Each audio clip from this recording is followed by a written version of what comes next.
Приветствую, уважаемые натуралисты! С вами канал ЗУ. Мы собираем большую видеоэнциклопедию про все виды животных планеты. Любите природу вместе с нами. Подписывайтесь и ставьте лайки. Они помогают узнать о мире животных большему количеству людей. Вот как вы думаете, сколько подвидов у голых обезьян? Если считать расы, то всего 3: негроидная, европеоидная и монголоидная. А вот животный мир у других видов намного разнообразнее. Например, подвидов бурых мишек целых 16. Все они отличаются друг от друга размерами, цветом и рационом, и все одинаково прелестны. Однако наш сегодняшний гость, наверное, самый крутой из всех подвидов бурых медведей,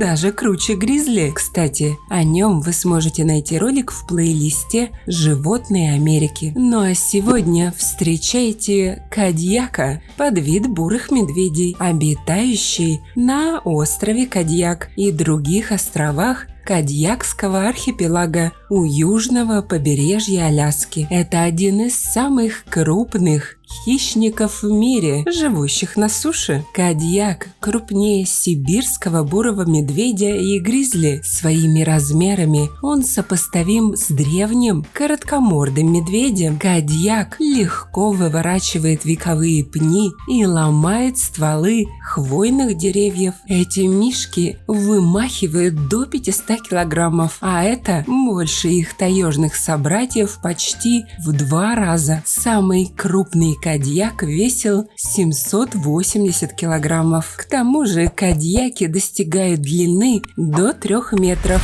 и до 1,5 метра высоты в холке. Однако, несмотря на грозный вид и мощь, кадьяки очень миролюбивы. По характеру они отличаются от своих косолапых родственников с континента. Причины появления огромных аляскинских бурых медведей становятся более понятными, если взглянуть на прошлое нашей матушки-Земли. Несколько тысячелетий назад Камчатка и Аляска были соединены перешейком. Именно по нему мишки пришли из тайги в новый свет. Кстати, как и большие кошки. Во время эмиграции с земель будущей России часть бурых мишек осела на современном Кадьякском архипелаге. Ну а когда перешеек превратился в пролив, кадьякам уже некуда было деться. Однако косолапые не расстроились, ибо вокруг было много еды и никаких конкурентов. В отсутствии постоянной борьбы за жизнь американские мишки разожрались, ведь они ходят по собственному участку и едят все, что хотя бы примерно можно назвать едой. Так они нагуливают жирок для очередной спячки, которая у кадьяков, в отличие от русских собратьев, длится всего 2-3 месяца. Особенно сильно в процессе такого отжора они любят чрезвычайно полезную для здоровья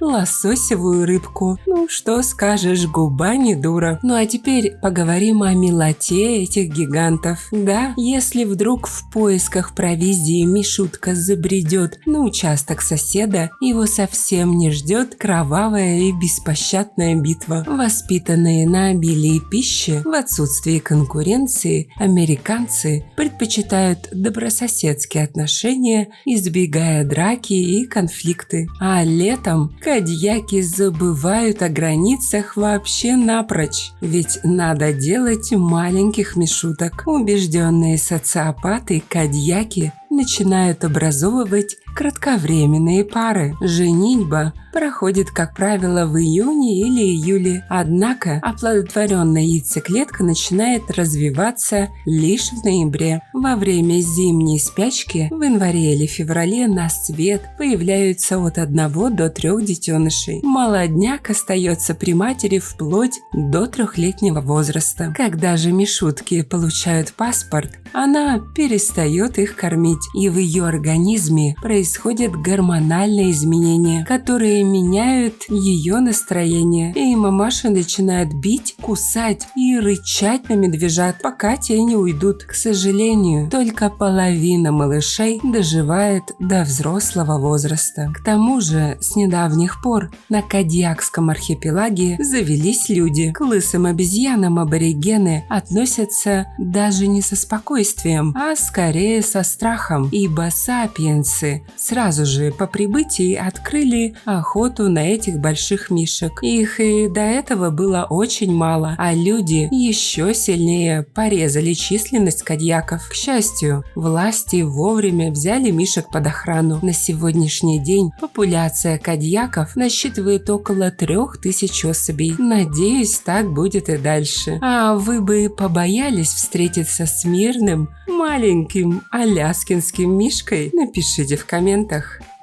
Становитесь спонсорами проекта всего за 99 рублей в месяц. Этим вы поможете популяризировать зоологию, что очень важно в современном мире. Также обращаю ваше внимание на то, что у нас появились дизайнерские брендовые футболки от канала. Приобрести их можно по ссылкам в описании к видео. Спасибо, что посмотрели этот ролик. Не забывайте ставить лайки, писать комментарии о том, какого бы животного вы хотели бы увидеть в следующем видео и делиться этим видео с друзьями. Это очень помогает развитию нашего небольшого сообщества. Подписывайтесь на наши паблики по ссылкам в описании к видео. Там много интересного. С вами был канал о животных ЗУ. Мы собираем большую видеоэнциклопедию про все виды животных планеты. Любите природу вместе с нами. До скорых встреч!